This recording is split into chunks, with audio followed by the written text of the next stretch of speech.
Beyond the veil of our own perception, upon some ethereal plane few of us can comprehend, the Mushi play. Though ghost-like in appearance, these strange critters are neither spirits nor demons, separate even to the Japanese catch-all that is yokai. Mushi are simply life at its most basic, its most pure, closer to Mother Earth than humans, animals, and even the lush flora that sprouts from her verdant womb. These creatures, this twisting canopy of light that is formed from 1,000 different iterations of Mushi, and 1,000 more besides, are part of a vein of spiritual energy that flows beneath our feet, a plane that runs parallel to our own. Occasionally, these planes intersect, often in harmful ways, and it is the job of the Mushi-Shi to heal these wounds, to ensure the harmony of our coexistence.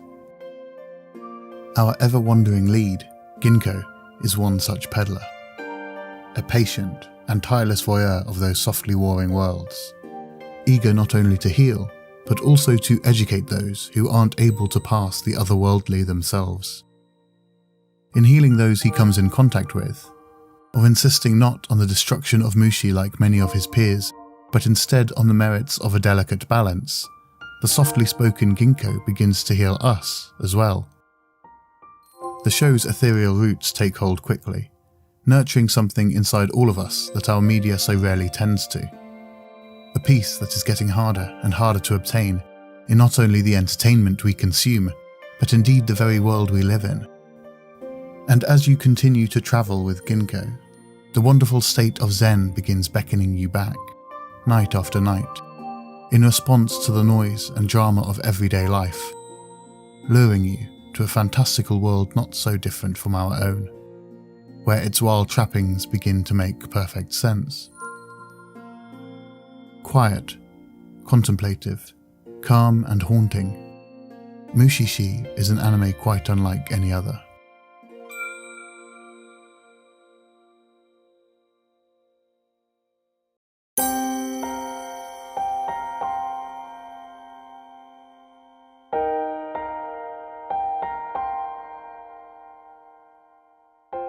First serialized as a manga at the turn of the millennium, Mushi-Shi began life as a book of folklore for a land that never really existed. Set in a version of Japan lost in time, whose rolling hills, endless mountain ranges, and isolated townships clash with the more modern elements of its imaginings, where some of its fantasy, like local animal deities protecting their own pocket of nature, are widely accepted, whilst others, like the existence of a strange plague of bug-like mischief makers, are often balked at.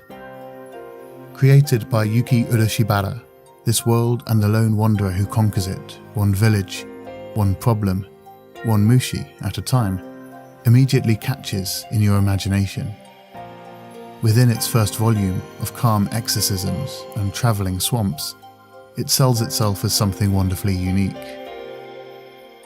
Mushi-Shi dabbles in the wholesome horror of its stories, almost misrepresenting itself as something entirely darker than it is at first blush.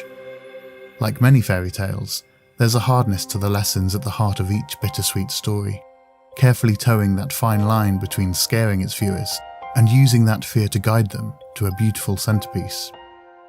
Mushi-Shi is full of those centerpieces, tales of loss and hope, of the follies of man versus the cruelty of nature, stories of how best to live the lives given to us, and the sadness sure to follow when we inevitably fail to listen.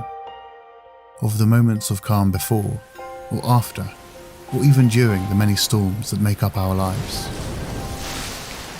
Mushi-Shi could have easily been perceived as sad, an anthology full of tales of tragedy, whether due to unfortunate happenstance or the hubris of the humans that people its many, many stories. They rarely end with a smile. The folklore of countless peoples adhere to this morbid fascination with comeuppance and consequence, using the pitfalls of these narrative heirlooms to teach their youth of the very real dangers of the world they inhabit. In a similar way, Mushi-Shi seems like a storybook full of lessons for a world on the periphery of our own, and maybe that's why it feels significantly less sad than it should. These tales aren't for us, not really. We're not the intended audience to their stark lessons about things that carry you off in the middle of the night or infest the spaces between your house, of the darkness behind your eyelids, beneath your feet, or in the very hearts of men. The anime adaptation is, in my opinion, the perfect way to experience all the wonder Mushishi has to offer. Adapting that decade-long run over 2 seasons, themselves separated by nearly a decade between productions, this magnificent adaptation by Artland Studio faithfully preserves everything that made the original exceptional. Odishibada's 50 chapters neatly become 50 episodes, if you include the lengthier specials, with the production imbuing them with leisurely animation.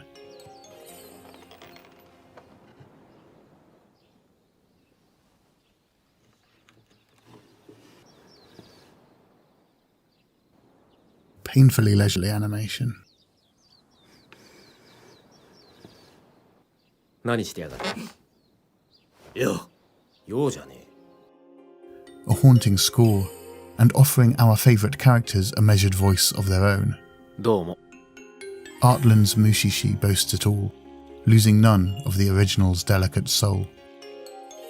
Every episode, any of which can be consumed out of order and utterly standalone, adds to the quiet legend of Ginko, a man who dispels Mushi even whilst his strange aura uncontrollably attracts them, and all the trouble they bring.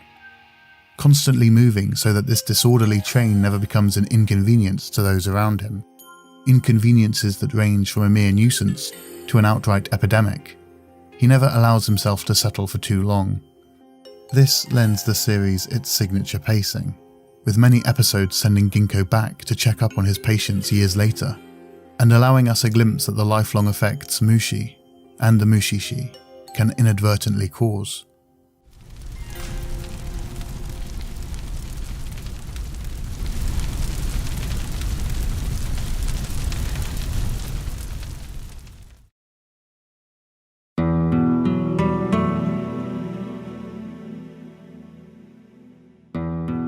This dilation of time is a curious thing, pulling us into the stories whilst distancing us from their leads, allowing us to watch these events untethered by emotion. By showing the waxing and waning of a life long lived, the highs and lows and the highs that follow, we're able to detach from the melancholia that would otherwise threaten to swallow this show whole. After a particularly sad episode with an objectively cruel end, I was never left overly troubled, as I might be with a more grounded series, but instead they left me pensive.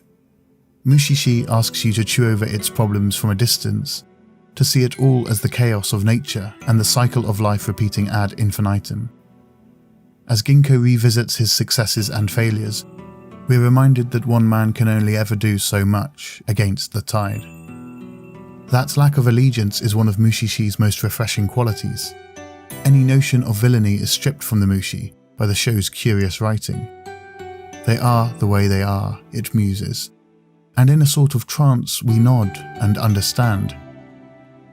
That's what Mushi-Shi ultimately strives for, understanding, and it achieves this through a carefully woven balance. For all the harm Mushi inflict on the world of humans, we see just as much pain flowing in reverse, with hapless villagers accidentally hurting a world they cannot perceive. This understanding is what allows Mushi-Shi to sidestep the human horror of some of its setups. When a sad woman is lost to the sea, when an innocent girl has her eyesight taken by an unspeakable darkness, or when a mountain swallows a man, Mushi-Shi remains calm, unsettling, perhaps, but never scary.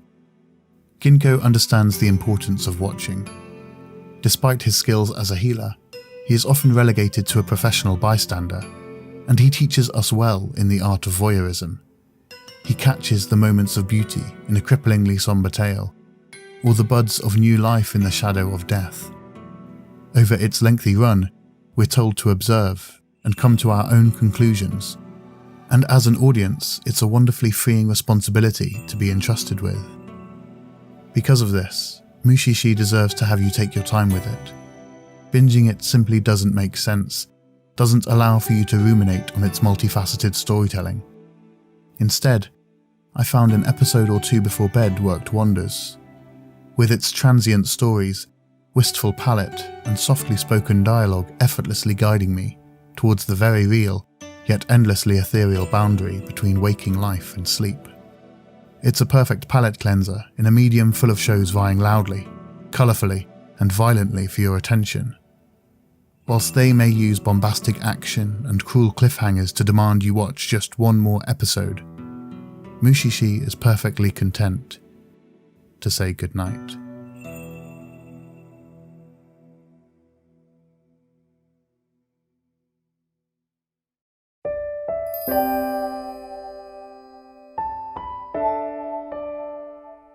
As always, thanks for watching. I asked a little while ago on various social platforms what shows you wanted to see covered by the channel, and Mushi-Shi was comfortably declared the winner. So many of you recommended this show over the years, and I'm so pleased I finally got a chance to check it out. It really is something special. If you want to have your say in future community picks, make sure to subscribe on YouTube, follow me over on Twitter, or even pledge a buck on Patreon.